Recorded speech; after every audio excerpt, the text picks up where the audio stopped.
কিছু কিছু ব্যাপার আছে যেগুলোতে রোজা ভাঙে না, কিন্তু আমাদের মধ্যে ব্যাপক সংশয় তৈরি হয়, কনফিউশন তৈরি হয় যে আসলে কি রোজাটা ভাঙলো কিনা। সেগুলো কি আমরা এবার সেগুলো শুনবো। 3 নম্বর সাব পয়েন্টটা তো ক্লিয়ার যে কিছু কিছু কাজ আছে যেগুলো করলে আসলে রোজা ভাঙে না। Things or actions that don't invalidate the fast, এটা আপনার রোজা ভাঙবে না। সেগুলো কি? এক নম্বর হচ্ছে ভুল করে যদি কেউ খায়, যেটা আমাদের আগের পয়েন্টে আমি ক্লিয়ার করে দিয়েছি, অথবা জোর করে যদি কাউকে খাওয়ানো হয় তার রোজা ভাঙবে না, এটা আপনারা ইতিমধ্যে জেনেছেন।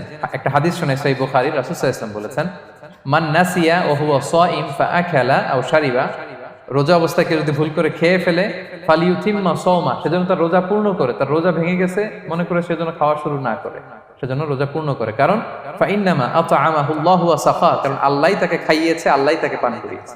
কিন্তু ভুল করে খেয়ে ফেলছেন, এটা তো আপনার হাতে ছিল না।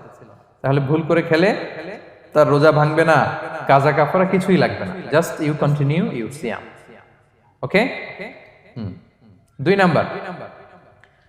নাম্বার হচ্ছে এটা বিবাহিতদের জন্য, যেহেতু most of the audience are 18+, কোনো অসুবিধা নাই। আর ইসলামে কথাগুলো আসলে বাঁচতে হলে জানতে হবে না। সেটা হচ্ছে আমরা শুনেছি যে বিবাহিতরা ফিজিক্যাল ইন্টারকোর্স যদি করে, দেহ থেকে সিমেন আউট হলে রোজা ভেঙে যায়, কিন্তু স্বাভাবিক মেলামেশাতে রোজা ভাঙে না। কিস করা, হাগ করা হাজবেন্ড ওয়াইফের মধ্যে, এই যে সখ্যতা, এই ব্যাপারগুলো যদি দিনের বেলায় ঘটে এতে রোজা ভাঙে না। ব্যাপারটা বুঝতে পেরেছেন না সবাই? একটা দলিল শোনেন। আমাদের আয়েশা রাদিয়াল্লাহু তাআলা আনহা বলেন, কানা নবী সাল্লাল্লাহু আলাইহি ওয়াসাল্লাম ইয়াকাব্বিলু ওয়া হুয়া সাইম, রমাদানের রোজা অবস্থায় তিনি আমাদেরকে কিস করতেন, ওয়া ইউবাশিরু, আমাদেরকে হাগ করতেন, ওয়া হুয়া সাইম, রোজা অবস্থায়। এতে রোজার কোনো সমস্যা হতো না, তবে এটা রিকমেন্ডেড না। স্বামী স্ত্রীর একান্ত মেলামেশা দিনের বেলা রিকমেন্ডেড না, কারণ এটা থেকে সে সেক্সুয়ালি এক্সাইটমেন্টের দিকে চলে যেতে পারে, ফলে ভুল করে সে এমন কাজ করে ফেলতে পারে যেটাতে তার রোজাটাই ভেঙে যাবে। আর ইচ্ছা করে রোজা ভাঙলে কি করতে হয়? কাজাও কাফারাও, খবর আছে না? সেজন্য এটা খেয়াল রাখতে হবে। 3 নাম্বার, এটাকে আরবিতে বলে আল ইহতিলাম, ওয়েট ড্রিম, বাংলায় বলে স্বপ্ন দোষ। ঘুমের মধ্যে এমন কিছু দেখলেন ফলে আপনার সিমেন আউট হলো, আপনার রোজা ভাঙবে না। কারণ এটা কি ইচ্ছা করে করছেন আপনি? এটা কার হাতে? আল্লাহর হাতে। এতে রোজা ভাঙে না। শুধু আপনি ঘুম থেকে উঠে ফরজ গোসলটা করে নিলেই হবে। প্রিয় ভাইরা, মুসলিম কমিউনিটির ভাইরা, কথা কি বুঝতে পারতেছেন? আচ্ছা। 4 নাম্বার হচ্ছে ব্লাড টেস্ট। অনেকে বলে যে হুজুর ব্লাড টেস্ট করা যাবে কিনা রমাদানে? ব্লাড টেস্ট করা যাবে। ব্লাড টেস্ট করলে রোজা ভাঙে না। এটা খুবই জরুরি একটা মাসালা, প্রায় আমাদের লাগে। 1-2 সিরিঞ্জ ব্লাড নিলে ভাঙে না। তবে যদি অনেক বেশি অ্যামাউন্টের ব্লাড নেয়, এতে যদি আপনি ক্লান্ত হয়ে পড়েন, সেক্ষেত্রে আপনি রোজা ভাঙতে পারবেন, পরে কাজা করলে হবে। 5 নাম্বার হচ্ছে অনিচ্ছাকৃত বমি। এটা আমি আগেও ক্লিয়ার করেছি যে ইচ্ছাকৃত বমি করলে রোজা ভাঙে, কিন্তু অনিচ্ছাকৃত যদি বমি চলে আসছে, ভমিটিং হচ্ছে, আমার রোজা ভাঙবে না। 6 নম্বরে নোজ ব্লিডিং, নাক দিয়ে অনেকে রক্ত পড়ে না, নাক দিয়ে রক্ত ঝরলে মানুষের রোজা ভাঙে, আনলেস যদি অনেক বেশি অ্যামাউন্টের হয়, আপনি ক্লান্ত হয়ে পড়েন, তখন তো আপনি রোজা ভাঙতে পারবেন। 7 নাম্বার, রোজা রেখে দাঁত ফেলতে পারবো কিনা? জি, রোজা রেখে আপনি আপনার দাঁতকে রিমুভ করতে পারবেন, খুব বেশি যাতে রক্ত বের না হয় সেটা আপনি খেয়াল রাখবেন। দাঁত ফেললে যে রক্ত বেরোয় এতে রোজা ভাঙে না। 8 নম্বর পয়েন্টটা খুবই গুরুত্বপূর্ণ, এটা খেয়াল করে শুনতে হবে। কান দুইটা খরগোশের কানের মতো খাড়া করে শুনেন, খুব মনোযোগ দিয়ে। 8 নম্বরটা হচ্ছে ইনজেকশন। রোজা রেখে ইনজেকশন দেয়া যাবে কিনা? কিছু কিছু ইনজেকশন দেয়া যাবে, কিছু কিছু দেয়া যাবে না। কোনগুলো দেয়া যাবে না? এনার্জেটিক ইনজেকশন দেয়া যাবে না। যে ইনজেকশনে ফুড সাপ্লিমেন্টারি আছে, যেটার মধ্যে নিউট্রিশন ভ্যালু আছে, এই ইনজেকশনগুলো দেয়া যাবে না। এমনও ইনজেকশন আছে যেটা দিলে 7 দিন আপনার আর খাওয়া লাগবে না, একেবারে তরতাজা। এরকম ইনজেকশন দেয়া যাবে? তো আপনি সিস্টেম করে খাইলেন কেমন জানো, তাই না? আপনি অন্য ওয়েতে দেহে এনার্জি ইনপুট করলেন, এটা করলে রোজা ভেঙে যাবে। তাহলে food supplementary injection, nutrition value আছে এরকম injection, energetic injection, energy boost up করে এরকম ইনজেকশন দিলে রোজা ভেঙে যায়, এগুলো দেওয়া যাবে না। কিন্তু পেইন কিলার যে ইনজেকশনগুলো আছে এটা দিতে পারবেন। পেইন কিলার ইনজেকশন দিতে পারবেন, অ্যান্টিবায়োটিক ইনজেকশন দিতে পারবেন, অ্যানেস্থেটিক ইনজেকশন দিতে পারবেন, এই জাতীয় মেডিকেশন ইনজেকশনগুলো দিতে পারবেন। কোভিডের যে ইনজেকশন এগুলো আপনি দিতে পারবেন। এগুলোতে রোজা ভাঙে না, কারণ এগুলোতে আপনার স্টোমাকে কিছু পৌঁছেও না, আপনাকে শক্তিবর্ধক কিছু দেহে প্রবেশও করাচ্ছে না, আপনার এনার্জিও বাড়ে না। আপনার এনার্জি বাড়ে না, আপনার নিউট্রিশন ভ্যালু অ্যাড হয় না, আপনার স্টোমাকে কিছু পৌঁছে না, এই জাতীয় সব ইনজেকশন দেওয়া যায়। ইনজেকশনের পয়েন্টটা ক্লিয়ার? 9 নম্বরে কিছু কমন ব্যাপার আছে।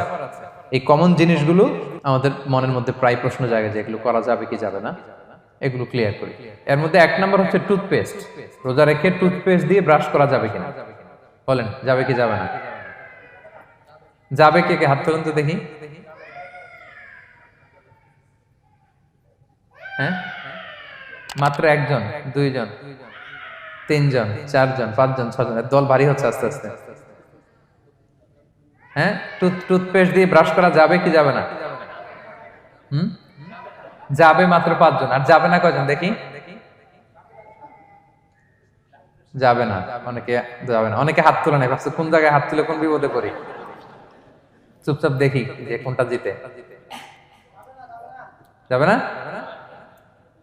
যাবে না, দল ভারী না? যাবে? এই সুন্দর বলছে, যাবে কিন্তু না করাই ভালো। হ্যাঁ হ্যাঁ, যাবে।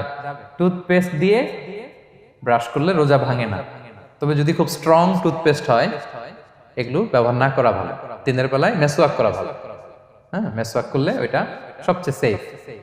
তবে যদি আপনি টুথপেস্ট দিয়ে ব্রাশ করেন আপনার রোজা ভাঙবে না ইনশাআল্লাহ। কেউ কেউ মাকরু বলেছেন, কিন্তু আপনার রোজা ভাঙবে না। মাউথ ওয়াশ সেম, যাবে কিন্তু রেকমেন্ডেড না। হ্যাঁ, গার্গল করতে গেলে আবার ভিতরে চলে যাবে। সিম্পলি কুলি করা যাবে কিন্তু আপনার রোজা ভাঙবে না। কিন্তু দিনের বেলায় আমরা টুথপেস্ট, মাউথ ওয়াশ এগুলো ইউজ না করে কোনটা সাজেস্ট করি? কোনটা? মেসওয়াক করেন তো আপনারা? রাসূল সাল্লাল্লাহু আলাইহি ওয়াসাল্লাম বলেছেন, আমার উম্মতের জন্য যদি কষ্ট না হয়ে যেত আমি প্রত্যেক নামাজের আগে মেসওয়াক করা ফরজ করে দিয়ে যেতাম। কষ্ট হয়ে যাবে, পকেট নিয়ে নিয়ে মেসওয়াক ঘুরতে হবে। এবং রাসূল সাল্লাল্লাহু আলাইহি ওয়াসাল্লাম মৃত্যুর আগে ওনার হাতে যে জিনিসটা রেখে উনি শেষ নিঃশ্বাস ত্যাগ করেছেন সেটা হচ্ছে মেসওয়াক। উনি অত্যন্ত অসুস্থ, প্রচন্ড জ্বরে কাতরাচ্ছেন। তখন দেখলেন যে ওনার শ্যালক আব্দুর রহমান রাদিয়াল্লাহু তাআলা আনহু উনি মেসওয়াক করতেছেন, তো উনি ফেল করে তাকায় আছেন, বলতে পারতেছেন না আমাকে দাও। আম্মা জান আয়েশা বুঝতে পারলেন যে রাসূল মনে হয় চাচ্ছেন, তো উনি এটা নিয়ে এসে নিজে চাবালেন। রাসূল ইসলাম চাবায় যে নরম করবেন এই শক্তিটাও গায়ে নাই। আম্মা জান নিজে চাবিয়ে রাসূল ইসলামের হাতে দিলেন, রাসূল ইসলাম মেসওয়াক করলেন। এই মেসওয়াক করার কিছুক্ষণ পরে তিনি ইন্তেকাল করলেন। আরবাউন মিন সুনানিল মুরসালিন, 4টা সুন্নাত, এটা সব নবীদের মধ্যে ছিল। এর মধ্যে একটা হচ্ছে আসওয়াক, মেসওয়াক। মেসওয়াক করবেন তো আপনারা? আচ্ছা। এরপর রোজা রেখে আতর দেয়া যাবে, কোনো সমস্যা নাই।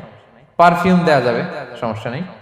আই ড্রপ দেয়া যাবে, চোখে ড্রপ দেয়া যাবে, আইলাইনার দেয়া যাবে, কাজল দেয়া যাবে, এগুলোতে রোজা ভাঙে না।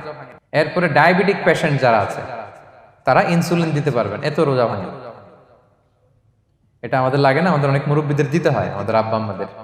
তো এটা আপনারা জেনে গেলেন, ইনসুলিন দিলে রোজা ভাঙে না। এরপরে 10 নম্বর খুব মজার একটা পয়েন্ট, খাবারের যদি লবণ চেক করা হয় এতে রোজা ভাঙে না। তবে ঘরে আপনারা এটা ট্রাই করবেন না, এটা রেকমেন্ডেড না। এটা কখন রেকমেন্ডেড? এটা বড় শেফদের জন্য। লেটস সে রমাদানে 1000 লোকে বিরিয়ানি করা হবে, আল্লাহর বান্দারা রোজাদাররা খাবে, এটা লবণ বেশি হলে খাইতে পারবে? পারবে না। এজন্য যিনি শেফ, প্রধান বাবুর্চি, উনি লবণটা ট্রাই করতে পারবেন, করেই সাথে সাথে কুলি করে ফেলবেন, ভিতরে তো কিছু গেল না, এতে রোজা ভাঙে না। তাই বলে প্রতিদিন ঘরের রান্নাতে আবার এটা করতে যায় না। ঘরে 2 জন, আপনি আপনার হাজবেন্ড ওয়াইফ টোনাটুনি একটা হইলেই হইলো, কি বলেন? লবণ বেশি হবে কম হবে, কিন্তু বড় প্রোগ্রাম, অনেক রোজাদাররা একসাথে ইফতারি করবে, এটা তো লবণাক্ত হইলে খাওয়া যাবে না।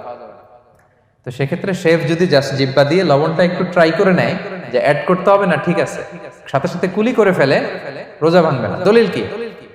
দলিল হচ্ছে কাঁচা ডালের মেসওয়াক। রাসূল সাল্লাল্লাহু আলাইহি ওয়াসাল্লাম কাঁচা ডালের জাইতুনের মেসওয়াক দিয়ে তিনি সেওয়াক দিয়ে মেসওয়াক করতেন। তো কাঁচা জাইতুনের আপনারা মেসওয়াক করছেন, এটা কিন্তু অনেক লবণাক্ত, সল্টি, এটার মধ্যে একটা ঝাঁঝালো ভাব আছে। তো এটা আপনার জিহ্বায় লাগলে কি রোজা ভেঙে যায়? ভাঙে না।